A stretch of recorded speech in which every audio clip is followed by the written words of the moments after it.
On the eve of elections in Washington, D.C., I am joined by a power-packed panel to talk about what the implications of this election will be for India.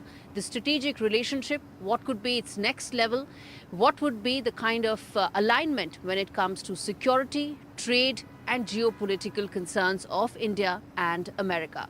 Joining me on the show is, in fact, a power pack panel, as I said. Let's start with Professor Irfan Nuruddin from George Mason University. We have Elizabeth, who's joining us from Stinson Center, Director of the South Asian Center, Safiya Gauri Ahmed, who's been at the Harris Finance Committee, Kapil Sharma of the Atlantic Council, and Subhaja Shankar, Director of ORF America. As I said, we've pretty much covered all aspects of the political discourse here. But let me start with you, sir, on the fact that whoever would be the next president of United States, I mean, I think we shouldn't even be hazarding a guess now, given how tight the race is. Whoever would be the next president of United States, how do you see the next phase in the India-US relationship? I ask this because while, of course, the broader alignment is there, but every time a new administration comes in, it comes in with its own set of priorities, with its own set of focus areas. How do you see the next key focus areas for the India-US relationship over the next 4 to 8 years? Trump administration is always going to be a wild card. He makes his reputation on being unpredictable and shaking up the status quo, but he's also run a campaign where none of the people who supported him in the administration the first time, none of his cabinet except Nikki Haley have endorsed him this time. So the question as to who fills the key spots, who becomes his brain trust, is a very big question. And whether any of those people have genuine India expertise is also a question. What we know, I suspect, is that India continues to be a bulwark against China, so we'll get that rhetoric. But the appetite for genuine sort of bilateral relationships, trade concessions, are unlikely to be very high with Mr. Trump. But again, he's a wild card, right? You never know. Famously, he supposedly has a good relationship on a personal level with Prime Minister Modi, and maybe that unlocks certain advantages. But I imagine that the pure chaos of a second Trump administration filling all the spots throughout Washington, D.C. and all these administrative buildings will occupy much of the attention for the first 4 to 6 months of the administration. And so one way or the other, you should expect to see a real bump. I mean, if nothing else, a slowdown of the momentum. With Kamala Harris, as much as she is a change candidate, you get a continuity of the Biden administration. A lot of the key figures will rotate, of course, but you'll see a deep bench on the Democratic side, including many people who have pedigree in the Obama administration and the Biden administration and who are very committed to the India relationship. I imagine you see a lot more continuity, but I also think that President Harris brings much more attention to democracy and human rights concerns than maybe President Biden was. And to the extent that some Indians might see that as problematic, you could expect some bumps in the road there. Okay. Specifically, if one were to choose 2 or 3 areas, what do you think would be? As I said, it's not about a Harris or a Trump or versus Trump kind of a discussion, but more in terms of, in your opinion, the next 4 years, where do you see this relationship going? Is it going to be a game changer in technology? Do you think it's going to be a game changer in terms of greater geopolitical alignment? That one X factor, if one were to say. I think to an extent it does depend on a couple of things. So one is, right, what happens in the White House, who is going to be there calling the shots.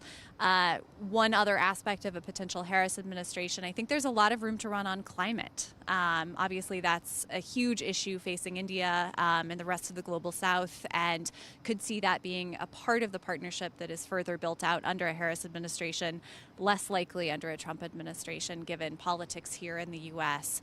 But I do think that tech cooperation writ large is a space of mutual interest and one that is less weighted by political outcomes.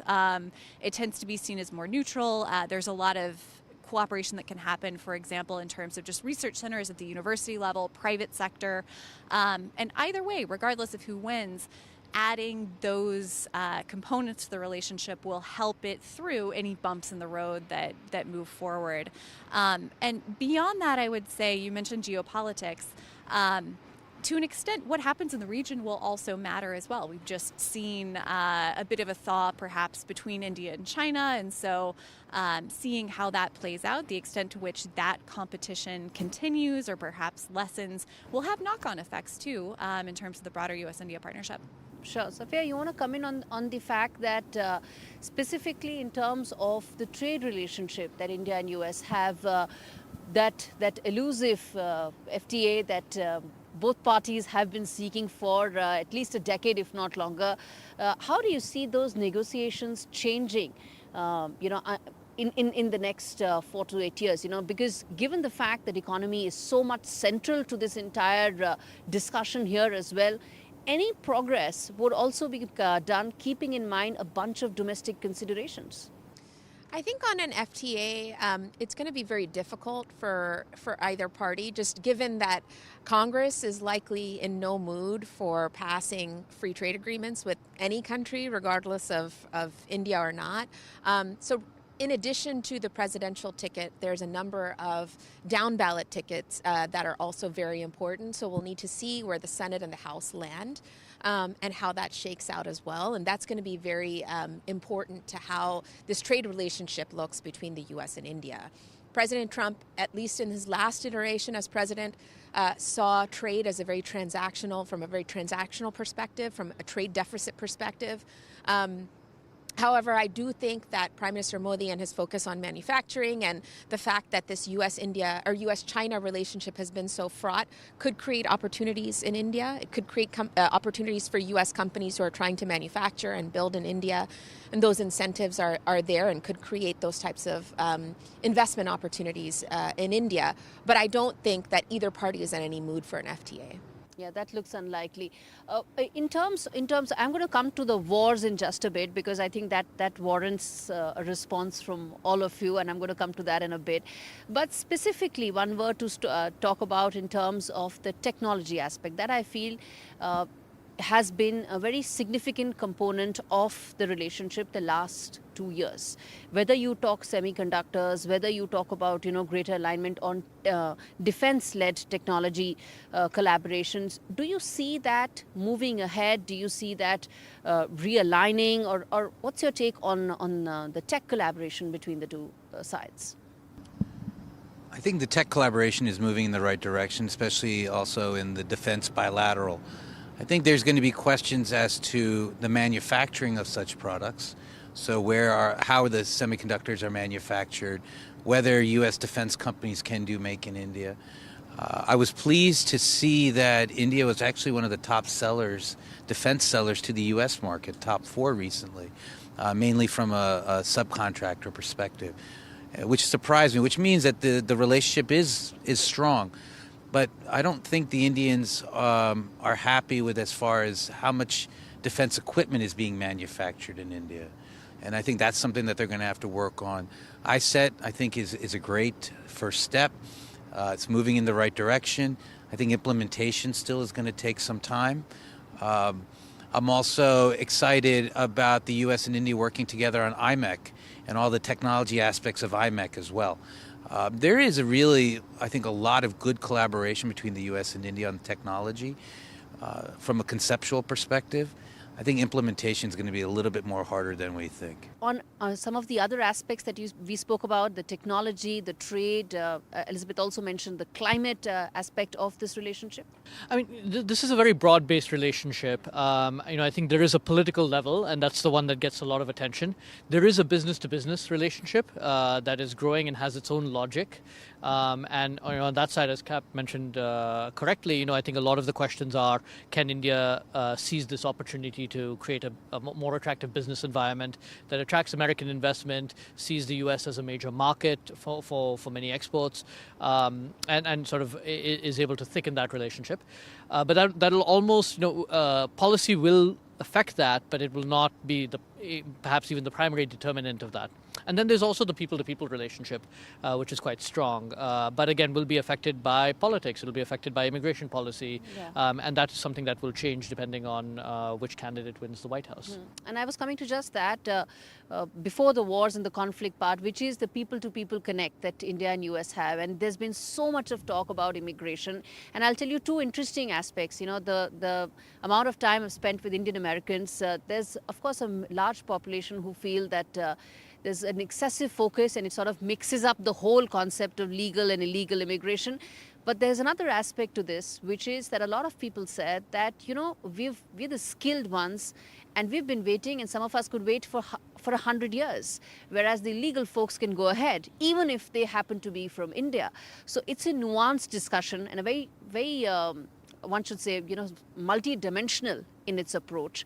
But the question I want to ask you is that how much do you think that is going to impact the relationship? Because either one comes, immigration is set to be the cornerstone of the next administration's policies. Well, so immigration will be. Under President Trump has run maybe the most xenophobic and racist campaign in my lifetime, right? And that says a lot because some of the other campaigns are pretty ugly as well. So you would imagine if he is elected president, you get a very harsh thing, whether he actually follows through on claims that he's going to deport 15, 20 million people who he claims are undocumented. That's a different question, but one way or the other, you'd not expect any real immigration reform. The pressure on a Democratic administration would be similar, but you have to remember that President Biden, in a bipartisan manner, had a bill to reform immigration that was teed up. The Republicans had signed on until Trump killed it because he thought it would be bad for his election campaign.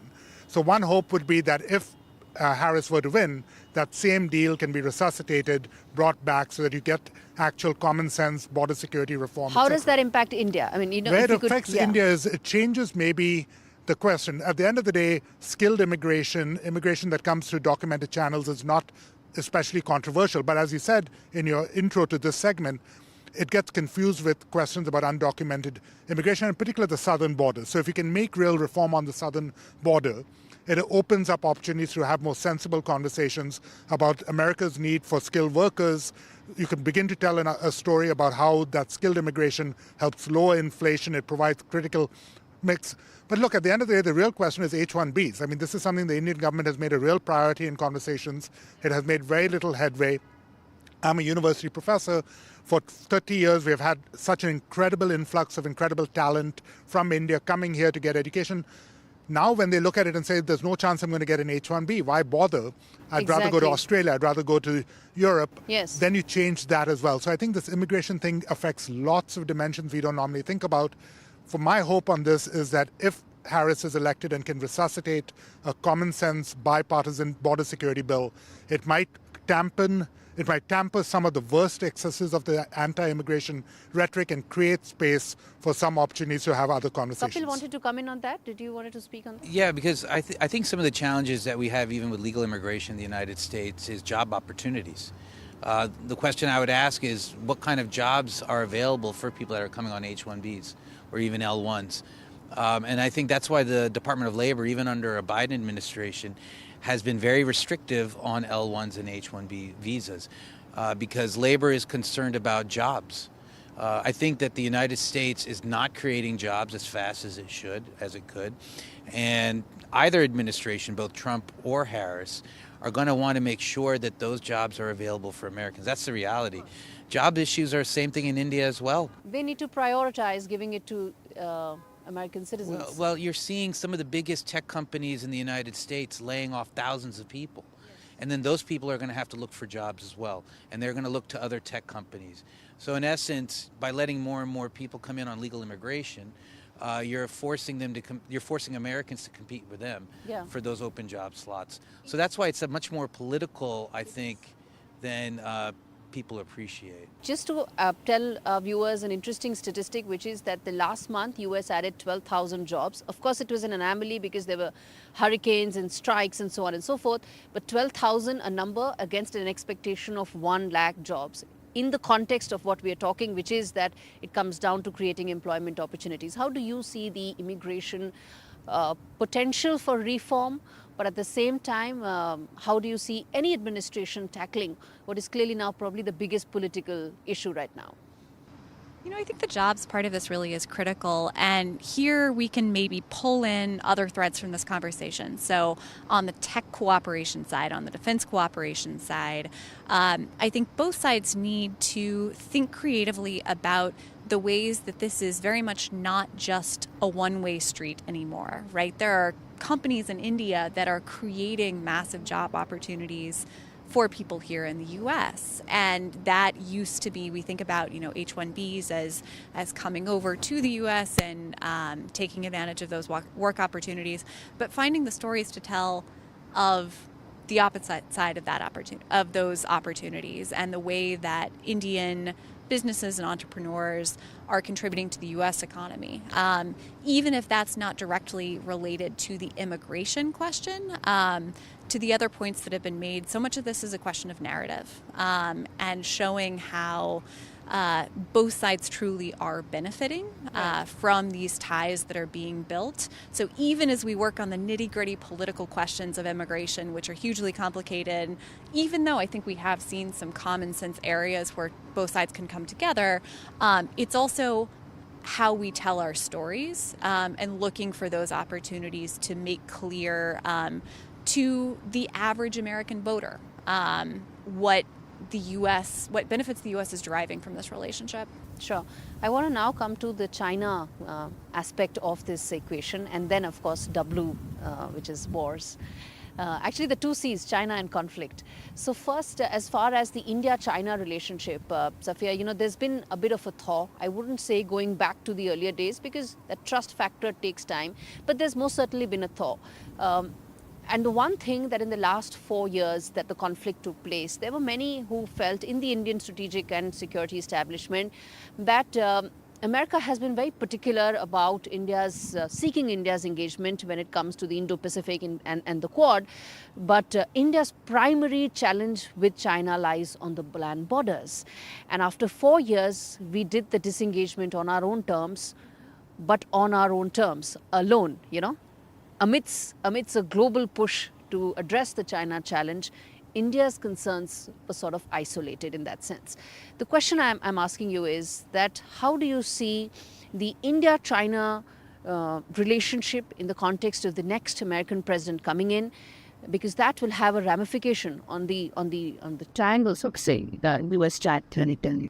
Sure. Obviously, I think both the U.S. and India, they have a common foe, right? And they're using that sort of common foe of deterring China and using that deterrence against China and using it to their sort of advantage, right? And so the U.S. is looking at it from how do we look at, competition with China, and obviously India's position on China relates to their border issues. But at the end of the day, there's the same tools of the trade that are being used are economic tariffs, for example. India is deploying the same sort of economic tariffs and trade restrictions that the U.S. is using against China. And so it's a very similar playbook.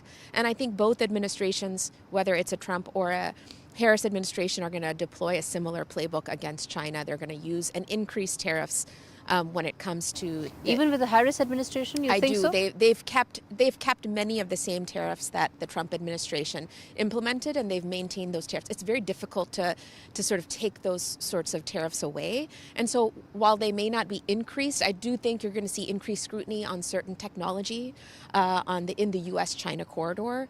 I do think whether it's a Trump administration, you're going to see increased rhetoric, increased tariffs, and increased sort of competition in that way. But I do think the Harris administration is going to keep the pressure on. For example, in Congress, there's the China committee that looks at the competition between the U.S. and China and looks at the Chinese Communist Party. That committee will not go away regardless of who wins.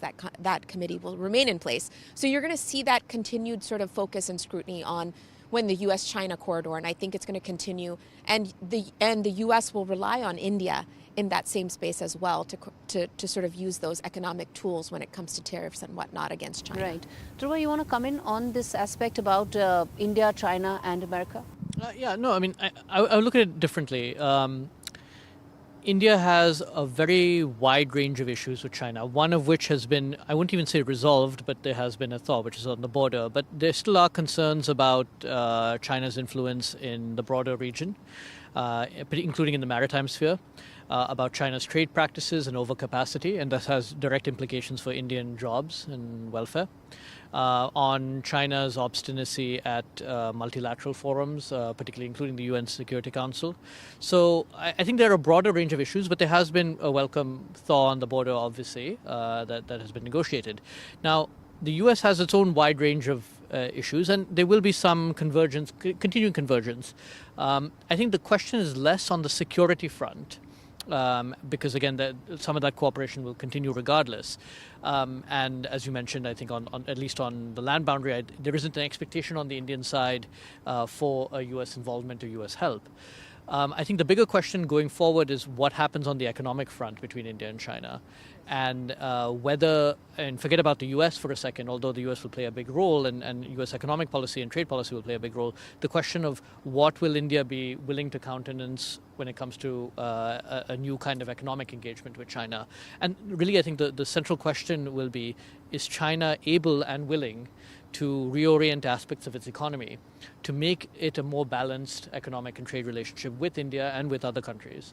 And that's a big ask. And as of now, there isn't really a sign that that is in play. Although, again, let us see what happens in the next few months and whether there are adjustments on the Chinese side. Sure.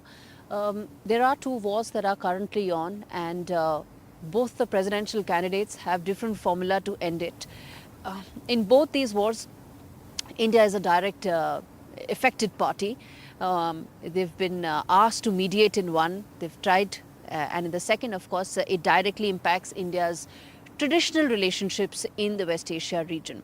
In the context of that, and that's a question I asked the panel, which is that how do you see these geopolitical concerns that both India and US have changing in the next 4 years? Do you see, I mean, there have been some comments that have been made that Trump says that he would end the war in one day. There have also been comments that have been made by both the candidates that they will ensure that they continue to support Israel for as long as possible.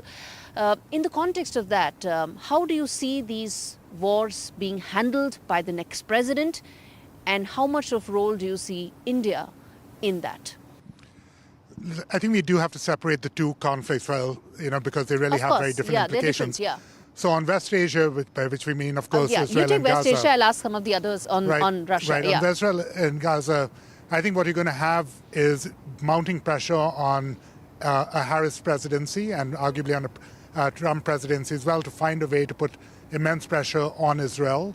What we're witnessing right now in live time is an ethnic cleansing of Gaza by Israel. Haaretz, a leading newspaper in Israel, called it ethnic cleansing. The United Nations is saying we're witnessing a genocide. Sure. Yeah. So the pressure from the globe is going to become higher and higher. But traditional support to Israel as a long-time partner of the United States, a military asset, a fellow democracy, and with a large, important Jewish American diaspora that also believes very firmly in that special relationship, that doesn't change. Indeed. And with that, I'm going to wrap this up. Thank you so much, all of you. It's been a fascinating conversation.